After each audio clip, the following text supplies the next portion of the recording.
SJ মানুষে সবাইকে স্বাগত। তো সম্প্রতি উন্নয়নের পাঁচালী পশ্চিমবঙ্গে তৃণমূল কংগ্রেস শুরু করে দিয়েছে। সামনে 2026-এর বিধানসভা নির্বাচন এবং সেই উন্নয়নের পাঁচালীর ভিডিও আমার কাছে এসেছিল হোয়াটসঅ্যাপে, এবং সেই উন্নয়নের পাঁচালীটি ভিডিও যে করেছে তৃণমূলের তরফ থেকে, তৃণমূলের আইটি সেল বলুন বা তৃণমূলের যে সোশ্যাল মিডিয়া ডিপার্টমেন্ট বলুন, যে সুন্দরভাবে উপস্থাপনা করেছে, সেটা দেখার পর আমার কয়েকটি কথা বা কয়েকটি ব্যাখ্যা আমার মনে হলো যে আমার তরফ থেকে আমার মতো করে আমি আপনাদেরকে জানাবো। এবার আপনাদের মতামত অবশ্যই কমেন্টে জানাবেন যে এই যে তৃণমূলের উন্নয়নের পাঁচালী সেটি যে সুন্দরভাবে তারা উপস্থাপন করেছেন, এই ব্যাপারে আপনাদের কি নিজস্ব মতামত। ভিডিওটি শুরু থেকে শেষ পর্যন্ত দেখুন। পশ্চিমবঙ্গে তৃণমূল কংগ্রেস যে উন্নয়নের পাঁচালী সুন্দরভাবে তুলে ধরেছেন, সেটি দেখার পর আপনাদের কি প্রতিক্রিয়া বা আপনাদের কি মতামত অবশ্যই ভিডিও শেষে কিন্তু জানাবেন। ভিডিওটি শুরু থেকে শেষ পর্যন্ত দেখুন। আর অবশ্যই এটা ভাববেন না যে হ্যাঁ আমি তৃণমূলের হয়ে কথা বলছি বা তৃণমূলের চ্যানেল। আমি বরাবরই বলে এসেছি, সব পক্ষের হয়েই কথা বলেছি। আপনারা যদি আমার প্রিভিয়াস ভিডিও দেখেন তো বুঝতে পারবেন। আসলে আমি চাই যা দেখি যা শুনি সত্যিটা বলার চেষ্টা করি। একটি নিরপেক্ষ চ্যানেল কিন্তু হলো এসজি মানুষ। তো শুরু থেকে শেষ পর্যন্ত দেখুন, আর আপনারাই আপনাদের মূল্যবান মন্তব্য কিন্তু অবশ্যই কমেন্টে জানান। তো আমার ব্যক্তিগত মতামত যদি জানতে চাওয়া হয় যে হ্যাঁ আমার নিজস্ব মতামত কি এই উন্নয়নের পাঁচালী দেখার পর, হ্যাঁ সুন্দরভাবে তুলে ধরা রয়েছে সমস্ত দিক। পশ্চিমবঙ্গের পশ্চিমবঙ্গে যা যা উন্নয়নমূলক কর্মকাণ্ড টিএমসি বা তৃণমূল সরকার করে এসেছে, বা দিদি যেটা প্রচার করতে চেয়েছে, মোট কথা যে দিদি যেটা তুলে ধরতে চেয়েছে, দিদির নির্দেশে তো এটা হয়েছে, বা দিদির মস্তিষ্ক প্রেরণায় তো এই জিনিসগুলো হচ্ছে, যে আমরা এখনো পর্যন্ত দেখে আসছি। তো সুন্দরভাবে তুলে ধরা হয়েছে। হ্যাঁ ভিডিও সম্পর্কে আমি বলবো হ্যাঁ সুন্দরভাবে সুসজ্জিতভাবে দিদি কিন্তু তার উন্নয়নের ঢাকঢোল পিটিয়েছেন ভিডিওর মধ্যে, এবং সবকিছু সুশৃঙ্খলভাবে তুলে ধরেছেন। এবং যাই হোক টিএমসির আইটি সেল যে এই ডিপার্টমেন্টে কাজটি করেছে বা যারা করেছে, সত্যি ভিডিওটা দেখো আমাকে খুব ভালো লাগলো, এটুকু আমি বলতে পারি।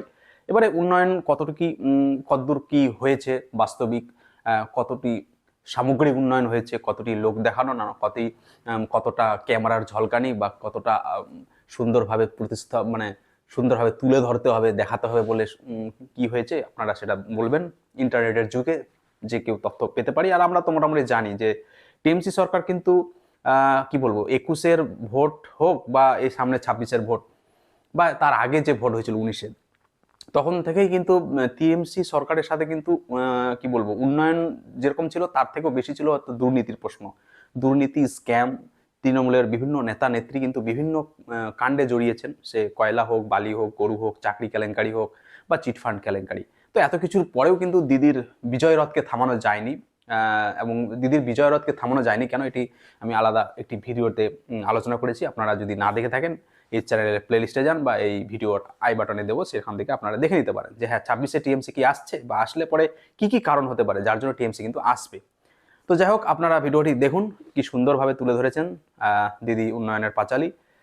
সমস্ত বিতর্ক, স্ক্যাম, দুর্নীতি যাই হোক, তার বাইরেও টিএমসি তথা দিদির সরকার যা করিয়ে দেখিয়েছে সেটি অবশ্যই তুলে ধরেছে সুন্দরভাবে এই ভিডিওতে। শুরু থেকে ভিডিওটা দেখুন, সত্যি খুব সুন্দর।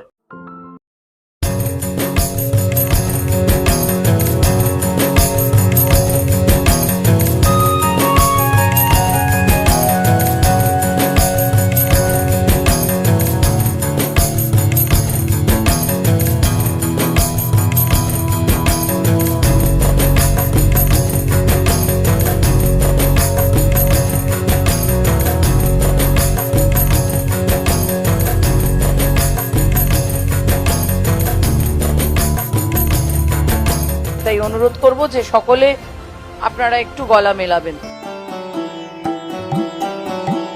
বলতে এসেছি কথায় উন্নয়নের, ব্যক্তি, পরিবার, পাড়া, প্রতি অঞ্চলের এই উন্নয়ন আজ মানুষের সম্মান, বহু গুণে উন্নত জীবনের মান। শুনো শুনো বন্ধুগণ, শুনো দিয়া মন, বাংলার উন্নয়ন করি বিবরণ, আজ করি বিবরণ।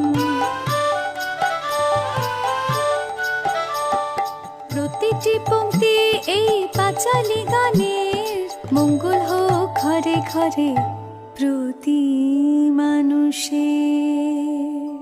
না, অনেক যুবক এখানে আসছে, মানে উত্তরবঙ্গে কোনো রোজগারই নাই ছেলেদের। ভাতা দিচ্ছে ঠিক আছে, ভাতা দিয়ে দেশ এখন না, সোজা কথা। ভাতা দিয়ে দেশটা এখন না কোনো কিছু।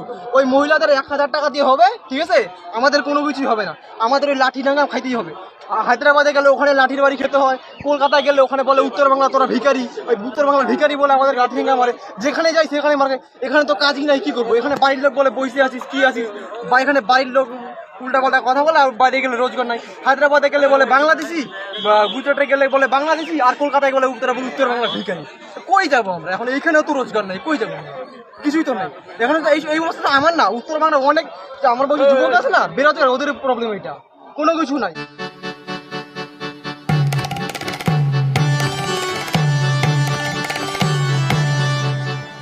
উত্তর দিতে এলাম তৃণমূলের, গাইছে পাঁচালী মিথ্যা উন্নয়নে। বাংলার ঘরে ঘরে মানুষ গেছে জেনে, চড়ে দে রাখারা তৃণমূলের মানে। প্রাইমারি এসএসসি মানুষ নিল দেখে, কিভাবে ভরেছে সিন্ধু বিন্দু বিন্দু থেকে। চাকরি কয়লা বালি চুরির করিতে বর্ণনা, নতুন পাঁচালী গান করেছি রচনা। শোনো শোনো বন্ধুগণ, শোনো দিয়া মন, বাংলার দুরবস্থা করি বিবরণ, আহা করি বিবরণ। আর ভিডিও শেষে আপনার মূল্যবান মতামত অবশ্যই জানাবেন, যে আপনার কি রকম মনে হলো এই উন্নয়নের পাঁচালীর ভিডিও দেখে, বা এই উন্নয়নের যে গুণগান বা যেটি দেখানো হচ্ছে, মোট কথা প্রেজেন্টেশন করা হচ্ছে, সেটি সম্পর্কে আপনাদের মতামত অবশ্যই জানাবেন। আর এই যে তারা এই যে ভিডিওগুলো তাদের যে বিভিন্ন সোশ্যাল মিডিয়া প্ল্যাটফর্ম বা হোয়াটসঅ্যাপ গ্রুপ, সেগুলোতে একদম রুট লেভেল পর্যন্ত কিন্তু পৌঁছে দিচ্ছে, বা তাদের যে প্রচার অভিযান চলছে তার কাউন্টার কিন্তু বিজেপিকেও করা দরকার। বিজেপি যদি স্বপ্ন দেখে যে হ্যাঁ আমি 26-এ আসছি বা আসবো, তবে বলবো যে প্রচার সর্বস্ব রাজনীতি বিজেপি করছে না এটা নয়। বিজেপি সেন্ট্রাল যে লোকসভা নির্বাচন, তখনও আমি দেখেছি নরেন্দ্র মোদীর তরফ থেকে, মানে সেন্ট্রাল সরকারের তরফ থেকে এগুলো করা হয়। ইনফ্যাক্ট প্রত্যেকটা সরকারই কিন্তু বিধানসভার ভোটের আগে তাদের উন্নয়নের গুণগান গিয়ে বেড়ায়। এটা এরকমটা নয় যে টিএমসি এরকমটা করছে বা টিএমসি বেশি বেশি করছে, সবাই করে দেখায়। ঠিক আছে, তো ভিডিওটি দেখার জন্য সবাইকে অসংখ্য ধন্যবাদ।